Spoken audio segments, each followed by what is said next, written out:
The president-elect of Peru, Pedro Pablo Kuczynski, is better known by his initials, PPK, or as El Gringo, in reference to his US nationality.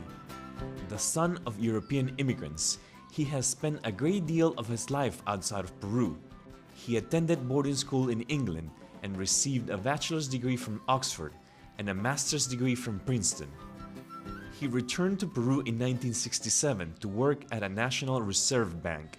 But when a popular leftist military government took power, PPK was accused of derailing $115 million to benefit the transnational petroleum company. He escaped in 1969 as an exile to the US. I was jailed, and I left the country during the military government. In the US, he worked for institutions such as the World Bank and the IMF. He returned to Peru briefly in 1980 to become Minister of Energy and Mines.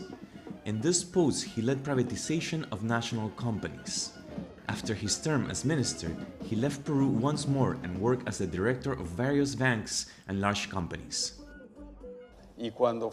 When I was the minister of Belaunde, it was a very difficult time, and I had a good offer outside of the country. Meanwhile in Peru, Alberto Fujimori became an authoritarian head of state. It wasn't until democracy was restored in 2002 that PPK returned, this time as Prime Minister under President Alejandro Toledo.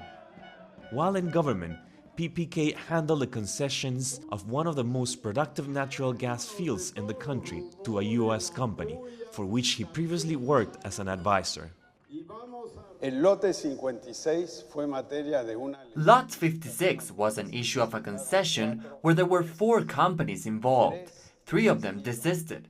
The one that stayed negotiated according to the law of hydrocarbons with the government at that time.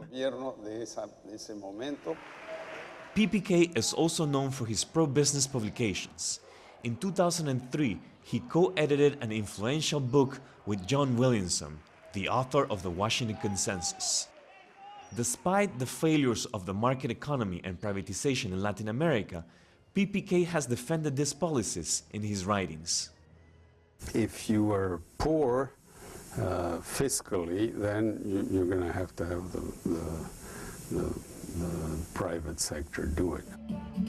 Kuczynski ran for president in 2011. However, he was unsuccessful due to criticism of his US nationality and his history serving multinationals. In 2016, he was narrowly able to make it to the second round of elections, but this time he had to quit the boards of more than 14 corporations and renounce to his US nationality. He also rallied the support of those 45% of Peruvians who reject the return of an authoritarian regime under the banner of Fujimorismo. We despise dictatorship and love dialogue. Y amamos el diálogo. Democracia sí,